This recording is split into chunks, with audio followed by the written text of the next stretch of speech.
कभी कभी ऐसा होता है कि मतलब हमारे माँ बाप वैसे तो हमें संस्कार अच्छा देते हैं और हमें अच्छी शिक्षा ही देते हैं, लेकिन कभी कभी होता है कि हमारे आपस में इतने वैचारिक मतभेद हो जाते हैं। उनके टाइम पे कुछ और होता था, हमारे टाइम पे कुछ और होता था। तो मतलब क्या होता है कि जैसे वो सोचते हैं कि हमारा बच्चा हमारी बात माने, हमारी ही समझे, तो और जबकि हमको पता होता है कि हम जो बोल रहे हैं वो गलत नहीं है या उससे किसी को अहित नहीं है। ऐसे कभी कभी उनको लगता है कि एक लड़की होना बहुत लिमिटेड होना रहता है कि आप लड़की हैं, आपको एक तरीके में रहना चाहिए, आप लिमिटेड ही रहिए। और हमें लगता है कि नहीं, हम एक लड़की हैं तो हम कर सकते हैं, क्यों नहीं कर सकते हैं, हर चीज़ें कर सकते हैं। तो उनकी ये सोच रही है कि मतलब हम जो है लड़कियों को इतने ही दायरे में रखेंगे।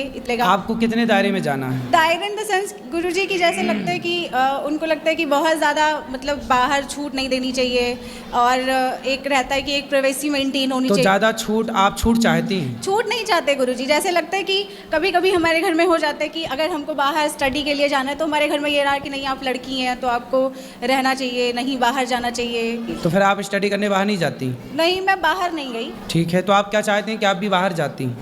बाहर जाती मतलब मेरे हिसाब से क्या लगता है कि मुझे ऐसा लगता है कि हमारे उनके बीच में बड़े वैचारिक मतभेद हो जाते हैं। तो क्या मतलब ये चीज़ सही है कि हम हर टाइम उनकी बात मानें? ऐसा है, देखो जैसे आपने कहा कि ज़माना बदल गया, हम मॉडर्न हैं, आज का ज़माना युग मॉडर्न युग है।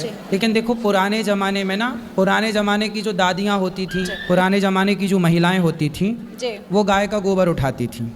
तो गाय का गोबर उठाती थी तो लोग कहते थे तो गंवार हैं। और आज की आप जैसी पढ़ी लिखी जनरेशन जो है ना, वो कुत्ते की पोटी उठा रही है और कह रही है हम मॉडर्न हैं। गाय का गोबर उठाएं तो गंवार कहलाती थी, और कुत्ते की पोटी उठा रही हैं तो मॉडर्न कहला रही हैं। गाय से उन्हें दुर्गंध आती है, जबकि बिल्ली की पोटी की कॉफ़ी पीना उनके लिए बहुत मॉडर्न है। ये अभी एक लड़की ने, आपने देखा मेरठ के अंदर, वो तो लड़की बहुत खुली दिल की थी, खुली दिमाग की थी, मॉडर्न थी, लेकिन उस मॉडर्न लड़की ने अपने पति को काट काट के ड्रम के अंदर पैक कर दिया कि नहीं। ये आज़ादी है। आज़ादी ना पुरुषों को मिलनी चाहिए ज़रूरत से ज़्यादा, ना स्त्रियों को मिलनी चाहिए ज़रूरत से ज़्यादा। पतंग जो होती है ना, आकाश में उड़ती है, लेकिन वो पतंग एक धागे से बंधी रहती है। यदि वो धागा टूट जाए या कट जाए तो पतंग आकाश में जहाँ थी वहाँ रह सकेगी? गिर जाएगी।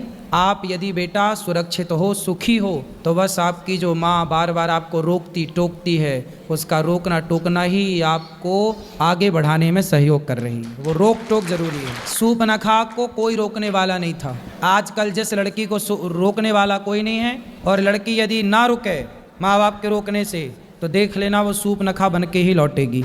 इसलिए बेटा रोक टोक जरूरी है।